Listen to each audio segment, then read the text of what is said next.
Olá, meu nome é Fernando Bender, eu sou gerente de desenvolvimento da Greenfield e hoje com o nosso software Wild Horses nós vamos fazer um update na nossa análise do Bitcoin cotado em dólares para essa semana que termina no dia 25 de novembro, domingo às 23 horas e 59 minutos, e também vamos analisar o Ethereum para essa semana. Vamos então aos gráficos. Nós temos aqui no gráfico do Bitcoin cotado em dólares dentro das últimas 89 semanas que nós tivemos aí um topo em 4.600 em agosto do ano passado, mas isso nós já tínhamos comentado na nossa análise. Nós temos aqui também um fundo em 13.500. Esse fundo aqui, ele foi resistido e foi ele que encaminhou a alta que posteriormente nos levou ao topo histórico. Claro, nós tivemos aqui uma leve realização aqui logo acima dos 5.000, 6.000 pontos, 5.600 na realidade, e aí depois nós retomamos aqui a alta. Bom, nós rompemos os 4.600 para baixo ao longo do dia de hoje. Nós agora estamos operando, quando a gente fez a nossa última verificação, acima disso em 4.700. Porém, nós ainda não estamos convencidos de que a queda terminou. Nós já vamos tratar isso com mais detalhes, olhando diretamente os dados do CoinMarketCap. Então, qual é a nossa expectativa?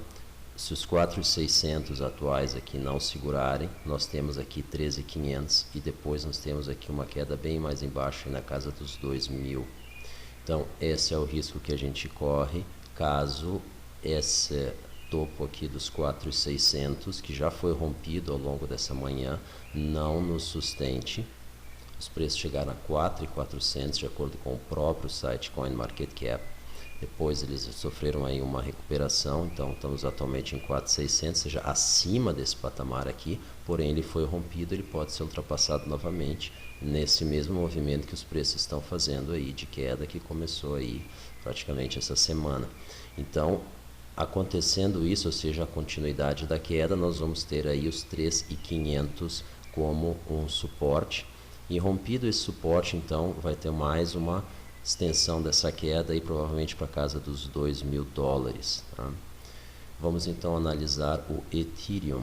Bom, evidentemente, antes da gente trocar de ativo, se nós tivermos uma recuperação, nossa próxima resistência se torna os 5.600, porém eu ainda não estou convencido de que o movimento de queda acabou. Nós já vamos tratar isso aí com mais detalhes. Então, o Ethereum, nós vemos aqui que está com um comportamento bastante fraco. Nós estamos já abaixo aí, esse ponto aqui, 157 dólares. Nós já estamos abaixo dele, quando a gente fez a conferência ali, nós estávamos em 144 dólares. Não tem mais nenhum suporte abaixo desse aqui. Então, se os preços do Ethereum não se recuperarem e restaurarem os 157 dólares, ficarem acima disso, não fizeram um restore aí desse suporte ao longo desse movimento, ele praticamente não tem nenhum suporte, exceto esse platô aqui, bem perto do zero. Então, é uma situação bastante delicada desse ativo, bastante delicada dessa moeda. O Ethereum aí que já tem mais de 20 bilhões de dólares arrecadados aí em ICOs, quantas empresas se beneficiaram disso. Então, na nossa opinião, a gente ainda tem que fazer um estudo um pouco mais abrangente dessa moeda, mas enquanto o Vitalik não tiver claro e lançar um novo Ethereum, o Ethereum 2.0, que está sendo planejado e desenvolvido aí desde 2014, 2015, já com as primeiras ideias do que mudar, Proof of Stake, etc., deixar mais flexível o Ethereum, nós não acreditamos aí que nós tenhamos uma virada nesse comportamento, que nós tenhamos uma recuperação de patamares mais elevados, que na nossa opinião a moeda merece, uma moeda extremamente útil, uma moeda com uma visão de ecossistema, uma moeda muito bem planejada, mas que atualmente aí está com uma fraqueza que está se manifestando inicialmente nos preços e é possível que se manifeste então dentro do ecossistema dela. A gente não quer ver isso acontecer, mas é para ali que os preços aparentemente estão nos levando. Então vamos aguardar aí esse lançamento, essa definição aí do Ethereum 2.0. A gente acredita que isso mude o fundamento aí dos preços e aí traga então a moeda para uma atratividade maior, a qual ela merece, na nossa opinião. Vamos então aqui diretamente para o site CoinMarketCap, nós vemos aqui atualmente os preços estão em 4.700, vamos fazer um refresh aqui para atualizar.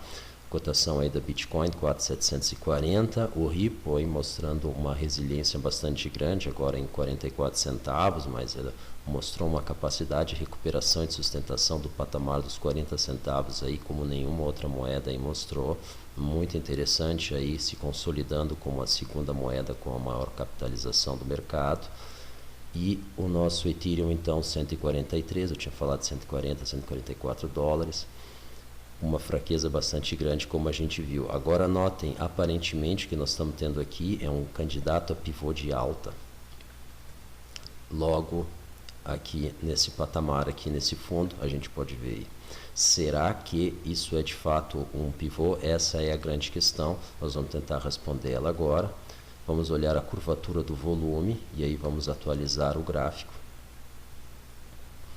O que a gente vê aqui? Que o volume não parou de subir, tanto na BitMEX quanto nas demais aqui, a Binance assumindo a segunda colocação. Agora a gente chama atenção aqui, o volume da BitMEX chegou a atingir 7 bilhões de dólares nas últimas 24 horas, agora vem acalmando um pouco, que fica evidente uma menor declividade do gráfico.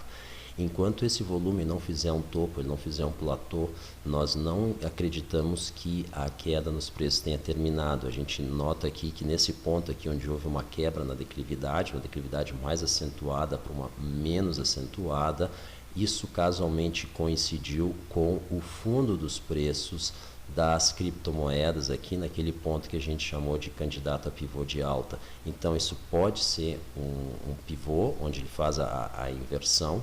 Isso pode ser o que eles chamam também de um dead cat bounce, ou seja, um retorno falso, onde ele ameaça que ele vai se recuperar e depois ele retoma a queda. Essa segue sendo a nossa opinião, que esse aqui é um falso pivô.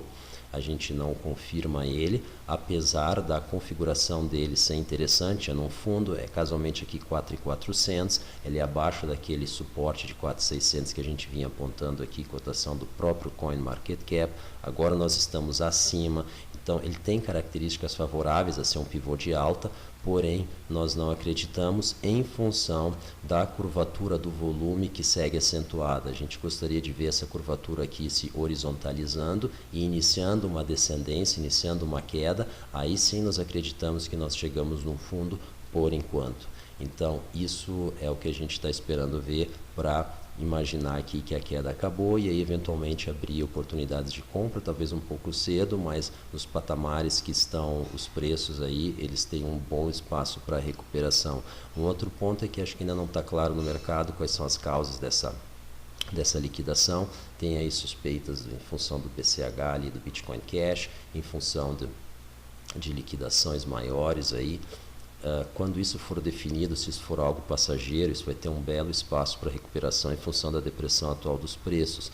Ao que, caso isso não aconteça, então, enquanto não tiver claro a causa, provavelmente um dos motivos pelos quais ela continua, a queda deve continuar acontecendo, porque não existe aí uma clareza no mercado, um consenso sobre quais foram as causas. Então, será que ela acabou? Será que ela vai continuar? Isso ajuda aos preços continuarem caindo. Tá? Muito embora eles estão com uma pausa atual, mas nós tivemos uma pausa aí por 2 dias aí no patamar dos 5.600, 5.500 e a queda se reiniciou. Isso pode acontecer novamente. Então, para encerrar, o nosso volume aqui, ele continua alto. Nós esperamos que esse volume se horizontalize. Para as quedas terem uma interrupção, a gente acha ainda muito cedo para que isso aconteça. Pessoal, muito obrigado. Essa foi a nossa análise do dia de hoje, um pouco mais extensa. Perdão. Nós estamos aí com uma situação aí de garganta aí não muito favorável, mas ela deve se recuperar ao longo dessa semana. Nós vamos pausar um pouco os vídeos, exceto aí rápidos boletins. Vocês podem assinar o nosso canal no YouTube e ativar as notificações para ser avisados de vídeos como esse. Não se esqueçam aí de colocar qualquer pergunta nos comentários, nós vamos responder tão logo quanto possível. A gente faz questão de esclarecer para vocês todo o nosso conteúdo. Muito obrigado pela atenção, pela audiência, muita serenidade e cautela, bons negócios. Até o próximo vídeo.